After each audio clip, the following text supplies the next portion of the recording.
Hit that like button on this video, man, if you haven't already. Also, be sure to subscribe to the channel and join the Also Gang.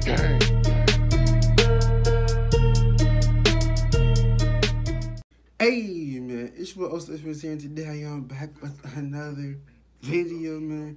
As you can see, we are back with another video. We got an animation reaction. We reacted to part 1. If y'all didn't see part 1 of Young God, the Sauce God, My Toxic High School Relationship, I believe you go check it out because I did react to that. Also, the link will also be in the description as well with the original video. But listen, man, in this video, my new setup is kind of different. My screen is right here now, so I might be looking like this. So if I go like this, I'm looking this way. If I'm looking like this, it's right here. So yeah, man, I mess with him heavy, like dumb heavy. So if you haven't heard of him, I suggest you check him out. Animation's dope. He's fire. He's lit. So yeah, let's jump straight into the video. All right. So now I'm scrolling through her contacts to see if I saw any names that looked familiar from school. Again, not really looking for anything incriminating. I was just honestly waiting for her to complete her investigation of my Skype account. So I'm scrolling, and then I see it. I see his name. Her ex-boyfriend.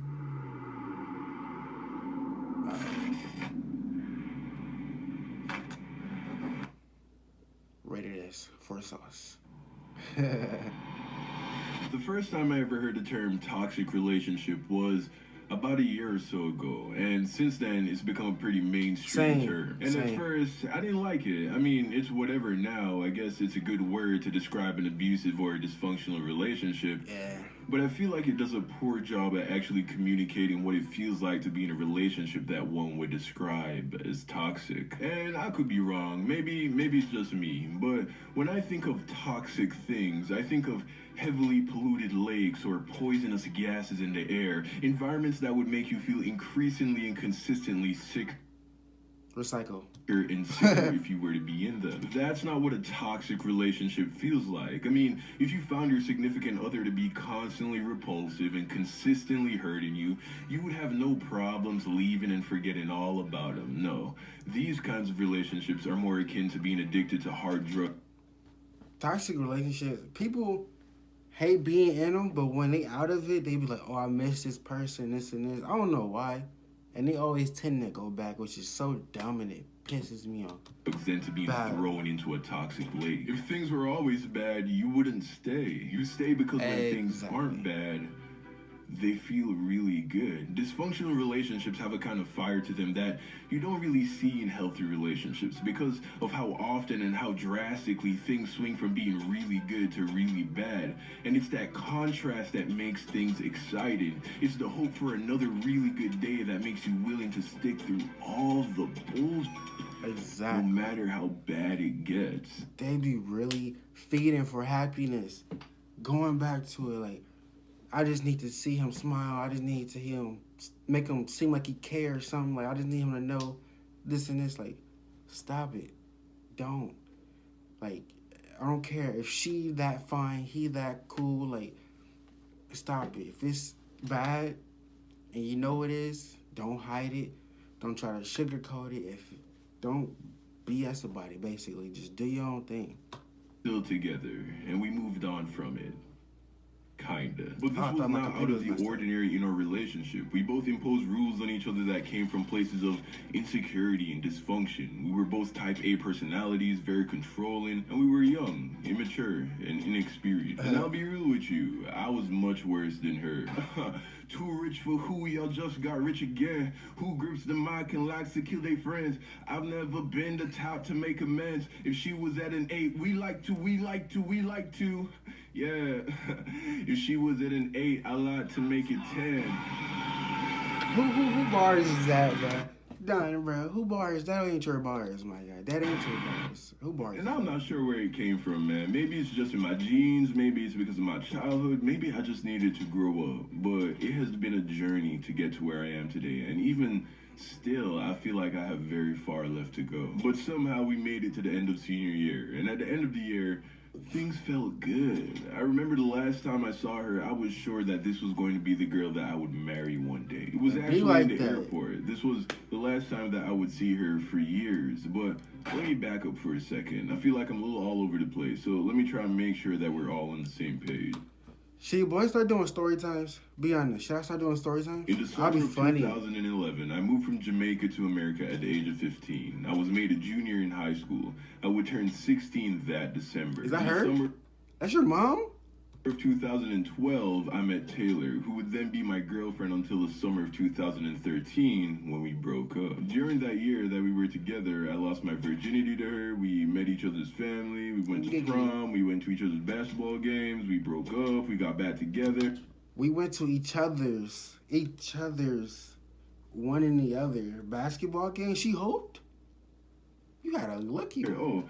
And that scene in the car where she read my Skype messages, that happened close to the end. Maybe a couple months before we broke up. So now we're back in the airport, a couple weeks before our final breakup. I was flying back to Jamaica where I would spend the summer before I moved to California, which is where I would be living for the next 4 years in college. I was going to California to pursue my dreams of becoming a professional basketball player. Taylor and I had agreed to maintain a long-distance relationship, and we were naively optimistic about the future. So there we are in the airport where we would say our last goodbyes before I moved away. And I remember telling her that I wanted her to enjoy her college experience and that I trusted her. I knew I was lying to myself, but I also knew that the way how I had been handling the relationship in regards to allowing my insecurities to cause problems was definitely not gonna work for a long distance relationship. I knew I had... Facts. I ain't gonna lie, I've been in that situation. Like, I'll be okay with something, I just let it happen. Don't care. I'm like that, though. I ain't gonna lie, bro. My girl around hella niggas gonna be like, who's these niggas? It's like, bro, I'm telling you, bro. I be like that. I be on there, be like, my trust be gone, bro. Like, even for friends now, I don't even be on that. Like, I be completely out of that. And it just be so annoying. And I don't know, bro. My trust gone. That's all I can say. My trust is for sure gone. Be a better boyfriend if I wanted it to work. And I did want it to work. I mean, I was madly in love with this girl. I knew that I had to start trusting her. So I made it a point to start trying really hard. And I gave her my word that going forward, I was not going to be... No, I wasn't hurt. For people that are thinking, I was never hurt in a relationship. I got cheated on twice in my first relationship, but I didn't care. My second one, I didn't get cheated on or nothing like that. It was just like miscommunication and one-sided promises. That's all it really was. You're jealous or controlling. That person is still a person, and though. she said she was going to do like the same for that me. number one. So we kissed goodbye. I got on the plane, and that would be the last time that I would see her in person for almost 4 years. So fast forward a couple weeks, and I'm chilling at my crib in Jamaica with my family. I can't remember anything eventful happening those first 2 weeks, mostly just watching Netflix and playing video games, but Taylor and I spoke every day. One day, Taylor and I were texting each other, and then I told her that I was gonna hang out with some of my old friends. I think telling her that rekindled some dormant feelings that never quite went away after the Skype fight. So from out of what felt like nowhere, she asked me for my Skype password. Now, on one hand, I was very surprised because that was some next level shit. To ask me for my password to my Skype account, which at 17 was of course the same password that I used for everything. This was some serious invasion of privacy, and I didn't feel like I deserved it. I hate it. But I love this girl, and I really did stop talking to my girlfriends from Jamaica after this. Like, no matter how much you really mess with a person, if they out of nowhere ask you for your password and you do it, you'll still feel offended. Or even if you say no, you don't even have to be hiding nothing. You can just say no because you felt offended. I've been in a situation where people ask for stuff, and I just say no because I felt offended. Or I'll just say yes because in my head I'm like, should I just not talk to this person? As they like searching through my stuff, just be like, should I just not talk to this person? Because that's just not healthy. That's just not cool. Like, I don't know, this and that and the third. It just be like that. I'll just be like, is that really necessary? Skype fight. It was one of the things I promised her the day of the fight. So I gave her my password because I knew for sure that there was nothing to see. So there I am, sitting at my computer, waiting to hear back from Taylor after she investigates my Skype, and it starts to take a while. Like 7 minutes or so had passed, and I'm like, what the f*** is taking her so long? Now, although I was willing to give her my password, make no mistake, I thought that this was ridiculous, like beyond reasonable paranoia. So almost as a joke, I tell her to give me her Skype password. Now, here's why I said it was like a joke, because it was to my understanding that Taylor never used her Skype account. She told me way back at the start of the relationship that she had like a handful of contacts from middle school, but she never uses it nowadays. I know this because we never Skyped during our relationship, which we would have if she used the app, but she didn't. Or at least that's what she told me. Me asking her for her password, if anything, was just an attempt to show her indirectly how crazy this was. But it didn't faze her at all because she sent me her password with no hesitation. So there I am, just waiting, and then eventually I was like, all right, I'll log into her account and see what it looks like. Again, not expecting to see anything remotely interesting. I signed into her account, and lo and behold, it was not at all what I expected. There were well over 100 contacts listed in her Skype, which was the first thing that gave me pause. Why? Because I was expecting a handful of people. I mean, I myself had like under 40 contacts, and I used the app regularly. But okay, she had a lot of contacts. It doesn't really mean anything. Maybe I misinterpreted what she meant by a handful of people. So now I'm scrolling through her contacts to see if I saw any names that looked familiar from school. Again, not really looking for anything incriminating. I was just honestly waiting for her to complete her investigation of my Skype account. So I'm scrolling, and then I see it. I see his name. Her ex-boyfriend. That was the second thing that threw me off, because according to Taylor, they never spoke, and she supposedly cut him out of her life after they broke up. Dang. Bruh, it's a raps right there. If you was talking to him in between, no, if you tell her, if she's talking to her ex and she said no, and right in between y'all relationship, you see how she talking to her ex any amount of way, and she didn't even come to you about it or even say anything to you about it, end it right there. Or at least that's what she told me. So now I had to know, had Taylor been communicating with her ex? Hey man, I told y'all from the jump, this entire story is just a complete show of dysfunctional behavior on both sides. So I click on his name, and there it was, as clear as day. Within the last 2 weeks, they had Skyped twice, and my 17-year-old insecure self just didn't know how to process that. My girlfriend was Skyping her ex.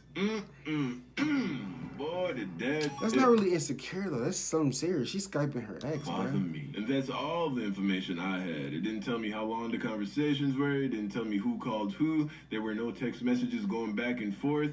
Just 2 timestamps for the 2 video calls. So now they gotta be texting and talking like, somewhere just for... Pretty sure you gotta know where just like call, answer. Like, no, it's not. It's like he gotta be like, call me, hit me up, Skype me, this and this. It gotta be somewhere they text him, man. I didn't know what to do with myself. So I log out of her account, and now I'm just sitting there waiting for her to text me back.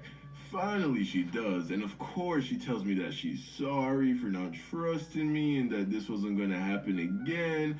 So then I text her back, and then I'm like, yeah, you're right. This will never happen again. Because we are done.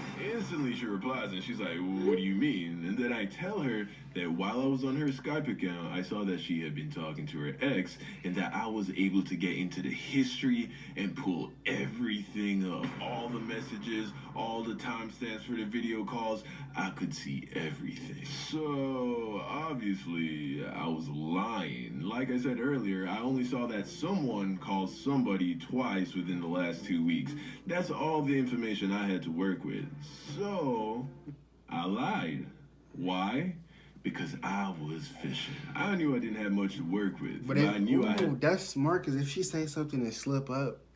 to find out if she was talking to this behind my back, because There was no way I could do a long-distance relationship without knowing for sure. So I figured my best bet was to pretend like I saw and knew everything and then get her to snitch on herself. And it worked. She started sending me paragraphs of text filled with explanations, apologies, and excuses, and I'm just like, holy fucking this is real. She had been talking to her ex. It wasn't until that moment that I knew for sure. So it wasn't until that moment that I really lost my shit. I then proceeded to lean into this girl, man. Oh my God, man. I went off, my G. I said the meanest, most hurtful shit that I could think of. If I had just called her a thought and left it at that, which... still terrible. That would have been me handling the situation 10 times better than I actually did. So there I am, angry, hurt, confused. They didn't even say thought back then. But mostly angry. And there, in my state of undeserved self-righteousness, after sending several hurtful messages in an attack. Back then, from where I'm from, they used to call people Jayers or J. It's like the meaning of thought now. But back then, they used to call people J or Jayers. I don't know what they called it everywhere else, but... And to cut this poor girl down, a girl that I truly loved, I told her that I was done with the relationship and that I hope we never speak again. Guys, this is a video where from start to finish, I'm giving you example after example of what not to do. I handled almost everything. I'm not gonna lie to you.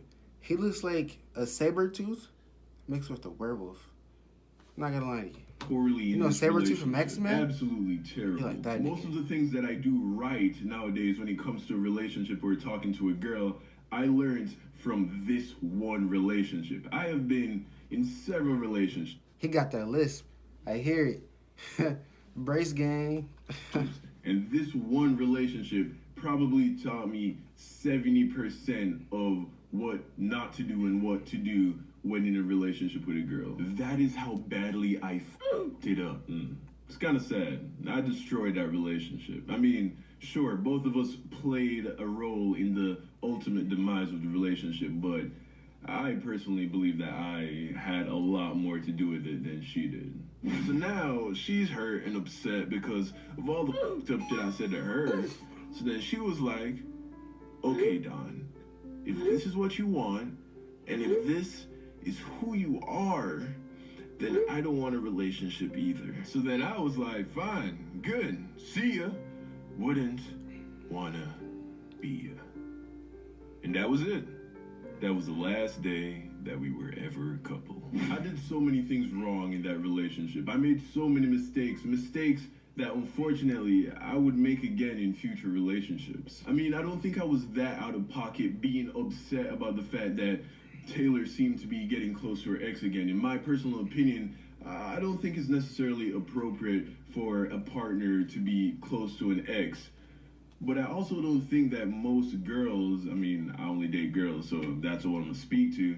I don't think that most girls want to be close with their ex. In all honesty, I think I pushed her there with the fighting, the jealousy, the controllingness, all of that just pushed her farther and farther away. And of course, I'm a much better partner, a much better person today because of these mistakes that I made when I was 17 Growth is strong, bro. I'm a lot more mindful of controlling Facts. and jealous behavior. I'm not gonna lie, I've been there. I'm also a lot more confident and secure in myself today than I was back then. So this kind of doesn't happen anymore. There are so many lessons that you could take away from this story. But the point that I want to focus on today is dealing with fear. Because at the root of all of these problems was fear. And the funny thing about fear is that it's usually irrational, ungrounded in facts or logic. I was so afraid of somebody else coming along and gaining Taylor's love and affection, taking that away from me based on absolutely no evidence. She had never done anything to indicate that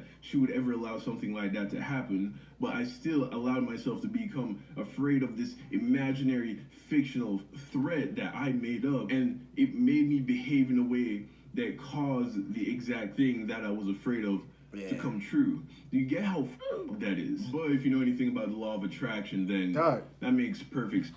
My nigga, we relate so much, and it's crazy. That would happen. You know, you focus on something negative so much, even though there's no reason to believe that negative thing would happen. It happens just because you're constantly thinking of it. So I guess what I want to ask of you is to ask yourself, what decisions are you making out of fear? And it's not limited to just relationships. Maybe you want a new job. You're tired of the job you're working at, but you're afraid of that in-between period where you don't know what's going on, where you don't have a job, where you don't know where you're getting money from. Maybe you want to change majors, but you're afraid of what your friends or your parents might say because, you know, you seem to be losing focus or switching up. Maybe you want to do something that to other people seems so not you that you're afraid to do it. You know, maybe you want to be a rapper, but you've always been the quiet guy. Maybe you want to be a musician or a painter or a videographer, or, you know, you want to do something that people are going to say, oh, that's not you. So you're afraid of what they're going to say. You're afraid of the rejection, so you don't do it. Whatever it is, any decision that is made out of fear, I can almost guarantee you is the wrong decision. My niggas. But yeah, man, that was Young God, the Sauce God. I say Young God. I might say Don, the Sauce God. My bad. But yeah, man, a lot of stuff he said, honestly, I related to like a lot. I've been in that situation, and it's wild, bro. Like I don't get jealous easily unless it's with somebody I don't like. Like if I don't like this nigga, why are you speaking to this nigga? Like, you know I don't mess with this nigga, so I don't talk to this nigga. Or just some like, if he ever liked you, I don't care if he used to like you or whatever. I can get on that level. Like, if I see him, I will be rude as hell and act like he's not even there on some disrespect. I don't know, man. That's just me. That's my big problem, and I feel like I fixed a lot of my problems. My only problem now is just communication. Like, I can communicate very good.